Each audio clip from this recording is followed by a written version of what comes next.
Yo, what's up guys? We're here at YCS Liverpool 2016. We're here with the British hero, Matthew Mills, our DN superstar and our literal hero. So you chose pure heroes for this event, didn't you? Yeah. I was going to play the Sulkin build, but the problem with Sulkin build, it doesn't have any boards what Raigeki can't break, and also it has no recovery. So as soon as you break that board, which is assuming you can get through all their traps, if you go in second, you just lose. So really, this deck is just a lot more consistent, particularly with Trito coming out soon as well. That's going to be totally awesome. Yeah.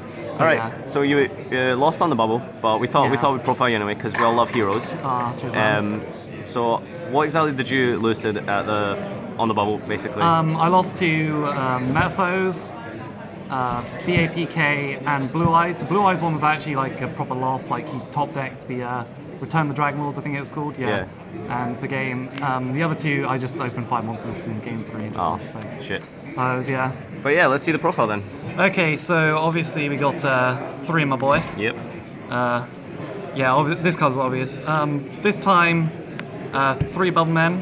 Normally I disapprove of 3 Bubble Men, but because of Pot Desires, and also there literally is no good heroes. Like before you could play Alias or Blazeman, but you don't want to leave any monsters out at all. Everything has to become an Exceed or go into the extra deck. So I just decided, and shout out to whoever stole my third ultimate one. So yeah. Did you acid anyone today?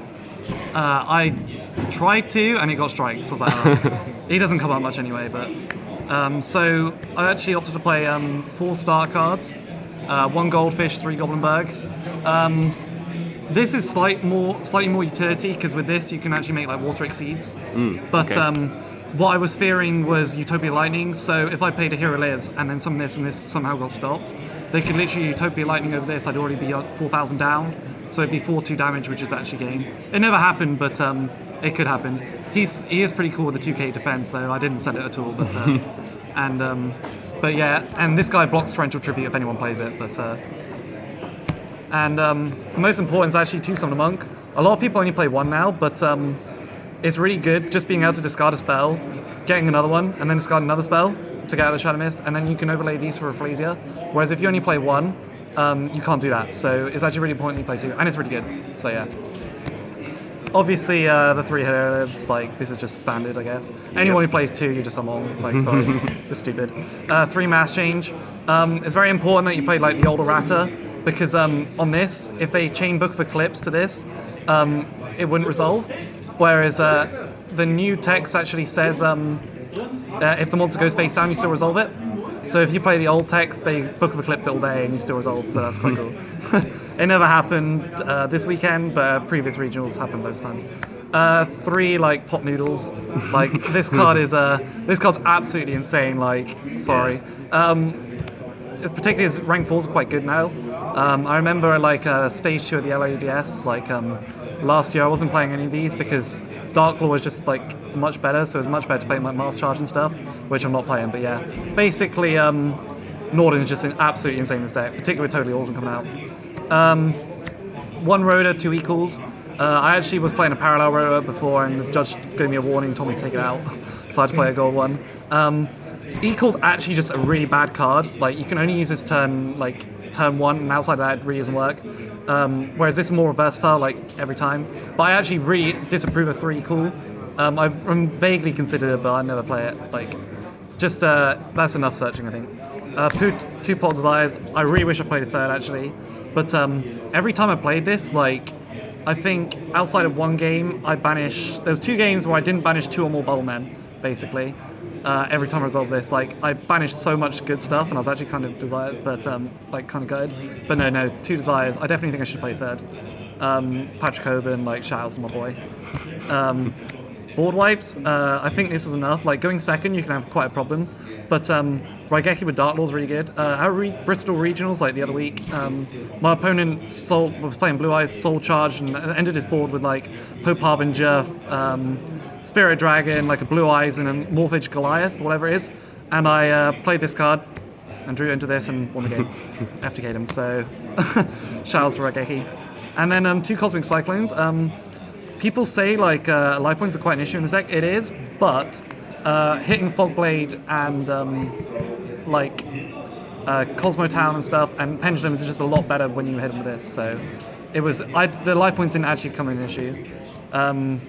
Vanities, Warning, and Double Strike. I was playing enough traps, so I didn't want to play too much of this. This is also not very good against BA. It's not very good against Blue Eyes. It's all right against ABC and stuff, but it's not consistent enough to play 3. I don't think. Warning's just good, and this card is just broken. Like every time I drew this, I won. I think. And then because I'm playing Rafflesia, I play Bottomless. This is just the best one, obviously.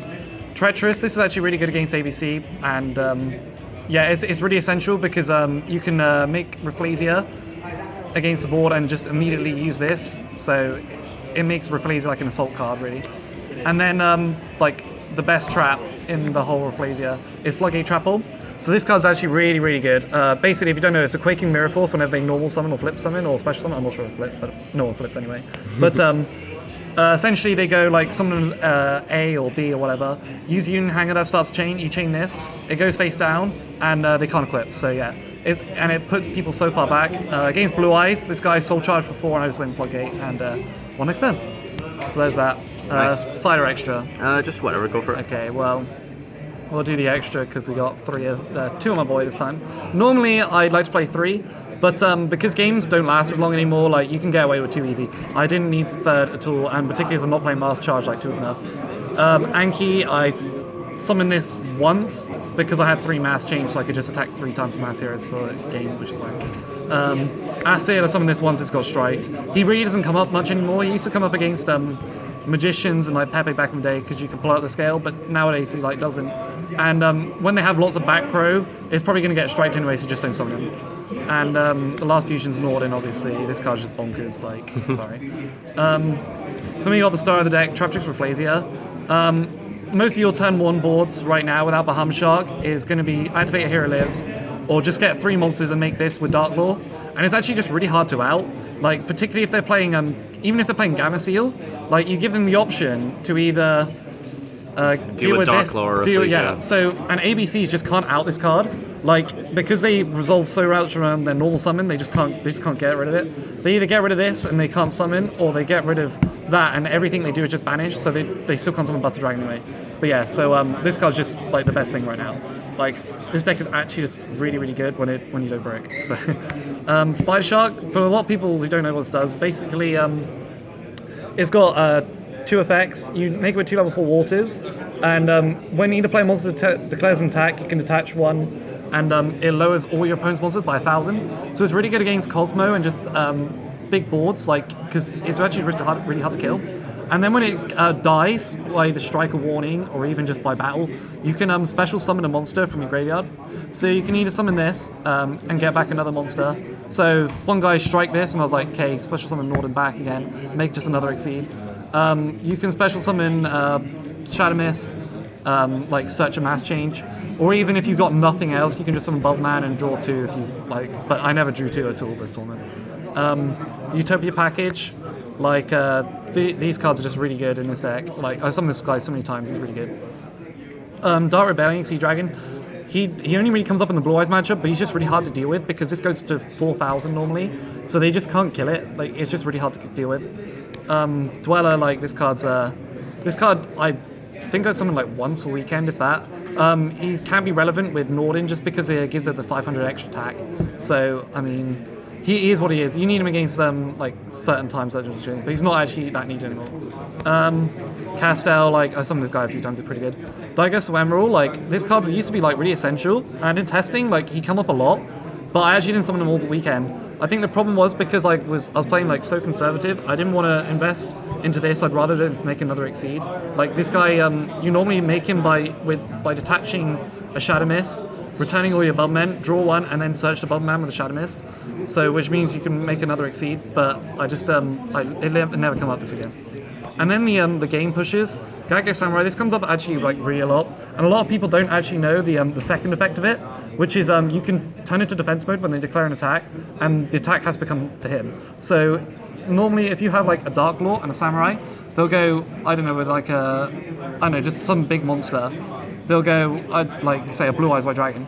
They'll attack this, and you can move the defense, attack that, so it just saves this. It doesn't come up much, but because it is a second effect, you need to know about it. Excalibur, I didn't actually summon this at all. This was actually the 15th card in the extra deck. It was either this, Steelstorm, Roach, or Rhapsody, but like none of them were just really relevant.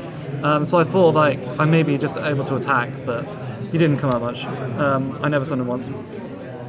As for the side deck, we got 2 Max C. Like these cards are like good against BA, they're good against ABC, they're good against a lot of things, so you need to play it. 2 Flying C. These were obviously for the BA. I'd only side them in for BA. They were going to be cycle readers, but this was just a bit more consistent, I thought, because I was losing to BA a lot.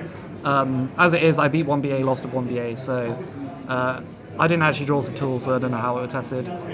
2 System Down, this card's actually just bonkers. Like, I didn't want to play 3 because this deck, like, literally you just can't lose to ABC. I didn't lose at all like all weekend. I lost one game. That's because he opened Buster Dragon, Tsukiyomi, Strike Warning, and Union Hanger, so like I couldn't go, and he was going first, so there's nothing I could do about that. But this card's just so good against going second, and it just puts him so far back, you just win.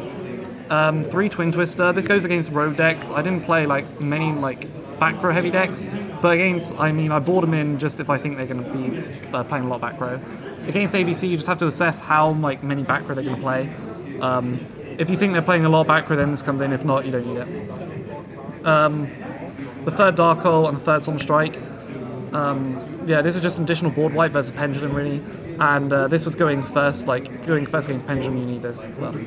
And then the MVP, I'd say, was actually Triple Star Hero and Star Dragon. So there was one game, I actually only drew this once, okay? And the only time when I actually drew it was when they had the Twin Twister. So I had these 2 back with a Utopia Lightning. This was my board. So my opponent has face down Twin Twister, and he rips the Union Hanger. So he goes Union Hanger, searches the Assault Core when he's got like Hotline Blade Drake and Crush Wyvern in his graveyard. And he thinks for the longest time whether to summon, and because if I had a Bottomless, then he would just lose at that point. But he's like, no, Twin Twister. So he Twin Twisted, discarding the Assault Core, and I chained this, and he literally, his face was like, what? Because I mean, who plays Styro in 2016, right? So I summoned this, and then he's like, okay, banish the 3 for Buster Dragon. So I played that, and then he lost. So that was pretty good. Generally though, you only side this in going first, but it is actually really good. It's not consistent enough to where I'd main it, particularly as you have to see whether they're playing Twin Twister in the main, whether they're playing Dark Hole. I know a lot of people are playing Gamma Seal, and they're playing Book of Eclipse, so this wasn't that good. But so going first though, it was really good just to hit Twin Twister. But yeah, I definitely wouldn't have done, like, I know X3 isn't that well, but I definitely wouldn't even gone X3 without this card. This card is actually really good. So yeah, and shout out to Dan for the Secret one, the Italian, because otherwise I would look like a tramp with mismatched charities, but there we go. So yeah, this is I guess commiserations for not making the top cut. Yeah, sad times. But Pure Heroes, you know, we're still out here and we're still grinding, and hopefully we'll be back for another event. Is there any final comments, shout outs and stuff? Shout outs to my white girls, shout outs to everyone who came with me, shout outs to Glasgow Ego, shout out to the Irish crew, shout out to everyone really, shout out to all the hero players, and I'm sure Totally Awesome comes out. You'll see a lot more of this, that's all I can say. So it's a pretty good deck. Thanks man, all the best. Thanks.